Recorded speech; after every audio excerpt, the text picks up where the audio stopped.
What's up, YouTube? It's your boy JB, and we are here today with the review for the Real Housewives of New York City. I was about to say Salt Lake City. I'm ready for Salt Lake City season 2. I think I might talk about Salt Lake City just a little bit in this review. But you guys, this is season 13, episode 13, and the episode is titled Ho Ho Holiday.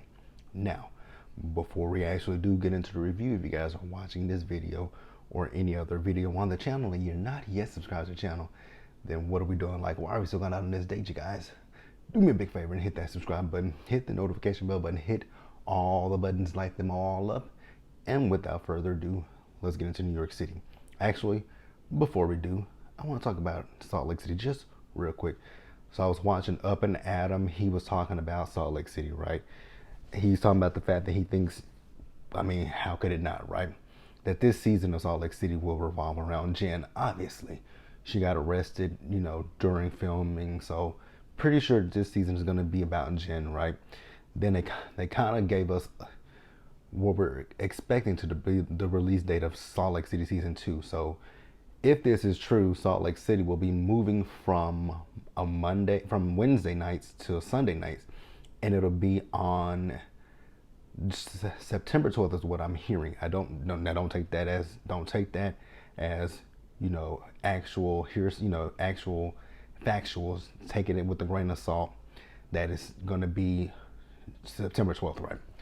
So then also I was on Twitter and I was looking at the Salt Lake City hashtag, right? And I saw this video of Jen, and Jen was getting ready to do her green screen. So I noticed that with certain Housewives shows, they film in front of a green screen. I know that Salt Lake City films in front of a green screen. I think New Jersey films in front of a green screen. And when I say film in front of a green screen, for their interview looks, what we call confessionals. Salt Lake City does it. Beverly Hills, some women do it. Some women film in their houses. Like I know Kyle, she films at her home. I know, who else? I know that some of our cell scenes have been filmed at her home and in front of a green screen. Not in front of a green screen, just filmed at her home.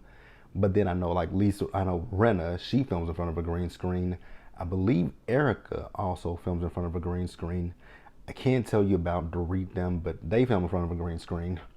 And like Atlanta, Potomac, Dallas, New York, they have like a big projector behind them that looks like their houses, right? But suffice it to say, Jen. So Jen was getting ready for her interview look, right? And she was doing this flicked ass twerk, talking about Potomac could never. Why are you coming for black women? Like, that was my issue with her. Why are you coming for black women? Is it because you think that you're a quote unquote black woman because you did all that preaching for black people, right? Like, that's my issue with Jen. That is my issue with her. And then she mentioned Mary. Well, at least Mary doesn't have a court case against her. So, yeah, go to hell, Jen. Please go to hell. But let's get into the review for from New York City. Why do I want to keep saying Salt Lake City? New York City. All right, you guys. I was going to start up with Luann, but I'm not. Where are we going to start up at? We're going to start up with Ebony. So Ebony in this week's episode. Now, you guys know Ebony's storyline is she's trying to find her father, right? So remember in last week's episode that she was talking to her potential sister, Ashley, right? So what they were going to do is they were both going to get a DNA swab, and they were going to have them, do the DNA test on it to see if they were a match to be sisters. And if they were sisters, then that would prove that the guy, Kenneth, that Ebony thought was her father, would in fact be her father. But damn, when you think about it, especially listen to Ebony's story last week, right? If Kenneth was her father, then he was actually a shitty father to her, right? Remember, she said when she went to college, he did one load and he was done. So I was like, damn, that's kind of shitty, right? So then in this episode, we got the answers that we and Ebony got the answers that she was looking for, right? So the DNA test results came back. She looked at them. I looked at her face. Her face looked like it went down a little bit. So I was like, you know what? This could be her playing it up for the cameras, right? This could actually be her sister, but the producers could have said, hey, the producer could have asked her, took the cameras down and said, what does it say? Actually, they could have had her open it before they started filming and asked her, what does the results say? And she could have said, it says, yes, she's my sister, or it could have said, no, she's not my sister, right? And even if it said either or, they'd be like, okay, we wanted to get your reaction. Because, sometimes with these shows, they do refilm stuff to get an authentic reaction, right? What is supposed to be an authentic reaction. So then we do see Ebony, and she calls Ashley, right? So she gets on the phone with Ashley. She tells Ashley, unfortunately, Ashley, we're not a match. But that doesn't mean anything. We've built this relationship. I'm still gonna be here for you. And you could see that Ashley was really hurt by the fact that, she and Ebony are not in fact sisters. Which, I mean, you take this risk when you're trying to find your parents, right? Even if you were adopted, or if your parents just, shit happens when you're younger, right? You may have this one guy that you're dating, and you may have this other guy that you're dating, and you intermingle. Shit happens. No judgment. I don't know what Ebony's mom's story is, and I'm not gonna sit here and judge her, but I can see that Ebony was hurt, right? And it just takes me back to my own story, right? My story is a lot different from Ebony's. Ebony has her mother in her life. I don't have my biological mother in my life. And, is the thing I think is different from my story and Ebony's is her mother. I think her mother is willing to be upfront and honest with her, whereas mine isn't. My biological mother literally told me to my face about my father that she would take his identity with her to her grave. I was like, oh wow, that's fucked up. You've lied to me for years about who the man was, but then we get to a point where you just say you'll take it to your grave with you, right? So then when Ebony was talking about, I was like, Ebony, with the advances in science today, it's actually a lot easier to find your father than you think it is, right? Because I'm still on my journey. I've completely put my biological mother out of the picture. I don't even deal with her when it comes to him. I've stopped asking her. So last year I did an ancestry, right? And it's so interesting when it comes to the ancestry, right? Because my ancestry, I see some I actually see some people on there that I know are my actual biological, my family. Like I told you guys, I was raised within my family, so I know my maternal mother's father. He was my grandfather. He, when I was growing up, actually legally he is my uncle, but he's biologically my grandfather. So I know that side of my family, right? And I know my cousins on that side. And on my ancestry, I see that one of my cousins did an ancestry, and it shows, and it's very accurate too, like extremely accurate. I don't know how it is, because two of my cousins that did an ancestry, one of them is a fourth cousin, and another one, if we're going by biology, one is a fourth cousin, one is a third cousin, and they have it listed exactly, right? And also, I see some of my family members from my biological mother's side, because I know some of the last names on that side. But then there's this one little side that I see where I don't know anybody. I don't have any, I don't know any of them. So I'm thinking I'm gonna do what Ebony said in this episode. At some point, I'm gonna do I'm gonna do what Ebony is doing, and we'll talk about that in a little bit, right?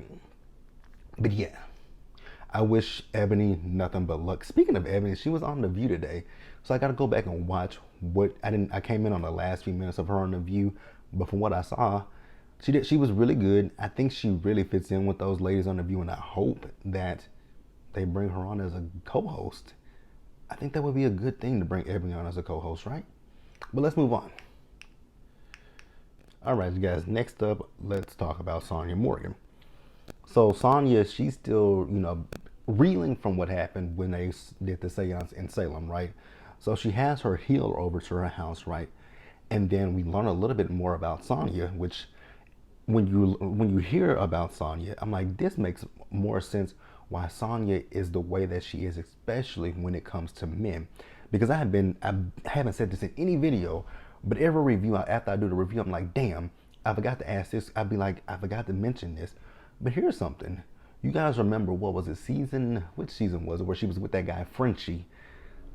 we haven't saw Frenchie since that's whatever season. I can't even remember what season it was, but I was wondering whatever happened to Frenchie, because her and Frenchie were going strong. Even at the reunion, when Andy asked her about she and Frenchie, she said they were good. But we come back seasons later, we don't hear anything else about Frenchie.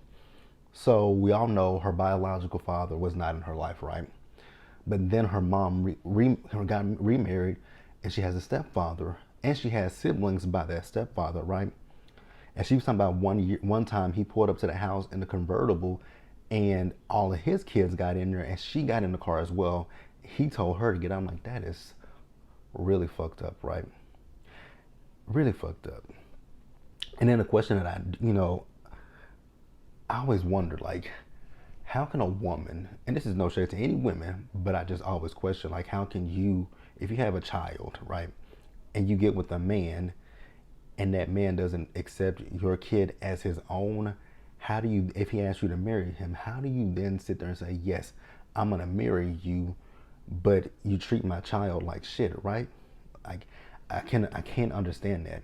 Like, when me and my best friend, when she was dating, and that was the one thing I always told her. I'm like, you want to find somebody that loves your child. I mean, we all love her, but some men will pretend. And I told her, I'm like, men will do one thing just to get with you and get in bed with you. They'll say anything and everything, and they'll pretend, And I'm like, some guys will pretend like they're okay with you having a child that's not theirs. And I told her that, I'm like, dudes will pretend. But luckily enough, her husband that she has now, he loves her daughter, like his own, and she loves him vice versa. So I just I just can't understand why someone would want to partner with someone that treats your own. I mean, you gave birth to them, and they treat them like crap. So then later in the episode, we see Sonja. So Sonja has invited Ramona over to her house to talk with her business partners. I'm gonna keep it real with you guys. This scene right here, I was lost because I didn't understand what the hell they were talking about. One, the guy, his accent, very, very thick. So that was one of the issues. Was his accent was heavy as hell. And I just didn't understand what he was saying. And then I just still didn't understand why Ramona was there. But whatever. But at one point, Sonja and her business partner, they started arguing because he says that Sonja has $10,000 in uncashed checks. I was like, damn. So they've sent you money. Well, he said $10,000 in uncashed checks. So Sonja was talking about, but you sent me 2,000 here, 2,000 there. And I'm like, okay, that I guess, because I was trying to figure out, like, $10,000 in uncashed checks. He said checks. So I'm like, so it's more than one. So what were the amounts in the checks, right? So that's when she started saying 2,000. I'm like, okay. I mean, if I'm making a profit, I don't want you to send me no $2,000 every month. Like, if I'm making a big profit, send me, give me, if I'm making, I don't know.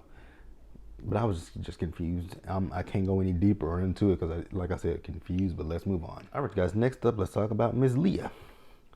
So we see Leah. So Leah has her brother Daniel over and her sister Sarah. So Daniel got there first. So Daniel got to Leah's apartment first. He's coming with a gift. And it's a rosary that their grandmother wore that he's going to give to her daughter Kier. And, Leah had a scene, she was upset about that, right? And, I understand what that's like, right? Because I remember when my grandmother passed away, and when we went back to the house, and we were just, my family and I, we were going through her things, and the stuff still smelled like her perfume, her scent in general. It just still smelled like her, like this headscarf that she had that I think one of my cousins has. It's just interesting. Even with my mom, right? Like, I have everything from her, basically. I have all of her stuff. And, I just look at certain things and it just brings back memories. Like, I have this big, huge clock that she had made years ago and has her name on it. Now, most of the letters have fallen off and the numbers have fallen off. but I still keep it because it was hers. You know, I just thought about, oh, I think my aunt has that picture of my grandfather, my great great grandfather. I just was like, where's that picture at? Like, you know, it just, you know, when you see things that reminds you of them, it does. It tugs at your heartstring, right? So then we see, so they're having dinner, right? So they talk about their mother and they talk about how hard their mom is on them, you know, Sarah and Leah versus their brother. Then Leah talks about her converting to Judaism. Is that what it is that she's converting to? Judaism? If I got it wrong, please forgive me. So then later in the episode, we see Leah and Ebony as they're getting ready to head to Luann's photo shoot, right? So Ebony tells, you know, Leah that, you know, she and Ashley, they're not a match for each other. And Ebony, in that same scene, suggested what I was thinking about her doing her DNA match. And, you know, because I know somebody here in Dallas that can do it for me. And I looked into it because it was on our local news. It was on our local news here. So I'll look into it. So yeah, Ebony's gonna look into trying to find. She's still gonna look to try to find her father, and it is a possibility that he's alive, right? So yeah, I'm gonna wish Ebony, you know, much luck and much success on her journey. Actually, you know what? I'm going to tweet to Ebony. I might tweet Ebony about that. I might tweet her about that. Do anybody know what her handle is on Twitter? Let me know. But we'll move on. All right, you guys, let's wrap the episode up with Lou, right? So we see Luann and Sonja. They're meeting up for, I guess, lunch or whatever. And Ramona joins them. So they're talking about, you know, the party, right? So Sonja says she had fun. And then Luann asked Sonja, did she have sex with Dylan, you know, since he and Sonja went home together, right? So Sonja is saying that, see, here's where I was confused at, because when she was talking, I'm like, it doesn't sound like she's saying she had sex with him, but I guess Ramona and Luann interpreted that she had sex with him. All right. So then they talk about, you know, Ebony's Black Shabbat. And Sonja lets it slip. So they didn't even mention this, that she was dating a guy, but it was short-lived, right? Because he broke up with Ebony. And the reason that he broke up with Ebony is because Ebony is not Jewish, and he doesn't want her to convert to, you know, to being Jewish, which I'm in agreement with the Ramona and Luann, right? You knew that she wasn't Jewish when you were going out with her or even potentially having sex with her. I'm not saying that they had sex, but I'm just saying you knew in this pursuit of Ebony that Ebony was not Jewish. Why did you then lead her along? Like, that's some fucked up shit right there. You led this woman along. You knew from jump, damn, this is a black woman. I'm pretty positive she's not Jewish. And then even with her not being Jewish, I don't want her to convert. But you, like I said, you led her along. Fuck you, dude, for real. So then Luann, so the rest of the scene, the rest of this about Luann is going to be about that damn Christmas song. At this point, I would really love it if Luann would stop making music. I know she's not, but I would love it if she would just stop making music because it's not good. The only housewife that I can say at this point has great music is Candace from Real Housewives of Potomac. Forget how y'all feel about Candace. Her music is good, right? So now Luann's talking about she wants to do a whole Christmas album. And I'm like, what? And a valid point was made in this episode, which I didn't think about it last week when I was doing my review. I thought about it literally when I was doing my Hot Topics video when I was talking about Naomi Osaka and that those photo shoots that she did, right? When it comes to Christmas music, in the industry, you record a holiday album in the summer. You record it during the summer so that way you can get everything together. You can have it published. You can have everything done so that way by the time the winter hits, boom, you just drop that hoe.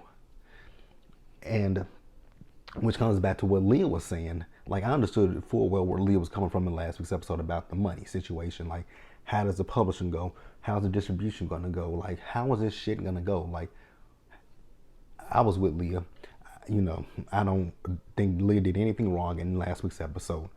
Because like I just said, when it comes to Christmas albums, Christmas music, anything like that, you film that during the summer so that way everything is done by the time you get to November and December, right? But whatever. So then we see them with this video shoot, right? I'm gonna keep it real with you, Luann. That video shoot was cringy, right? Especially with her having to do her takes over and over again. It's raining out here and it's cold. Okay, Lou, whatever. So then we see all the ladies that show up. They all look beautiful, by the way. So then we see at one point where Ebony and Luann and Ramona were talking about their breakups, right? I'm not at all surprised to hear that Garth and Luann broke up. I didn't see it. I didn't see anything in that episode where Garth went to wherever they were. I didn't see any kind of anything from Garth. I said it in my review that I thought it was all on Luann. Luann was more into him than he was into her. So then here's my thing, right? It's one thing to have fun with your girls, because Ramona and Luann were talking about Sonja and the fact that Sonja didn't have sex with Dylan because Dylan went back to his room. So she did go back to his room with him, but his girlfriend was there, and then they said that Sonja passed out and Hank had to go get her, right? So at this point, Luann and Ramona are just playing with Sonja about this whole situation with Garth, right? I mean, not Garth, but Hank. Why y'all coming, like, I don't understand why they were coming down so hard on her, right? So what, she told a lie. Okay, like men don't lie on their dicks. So I was confused by that. Like a man has never lied on his dick, but okay. But y'all gonna come down on Sonja. I don't have an issue with it. If Sonja wanna, fabricate stuff, make up stuff, that's fine. I don't care. Because like I said, men do it all the time. Lie about women that they slept with when they know damn well that they never slept with them. But here y'all are just, yeah, whatever. Didn't see it for them.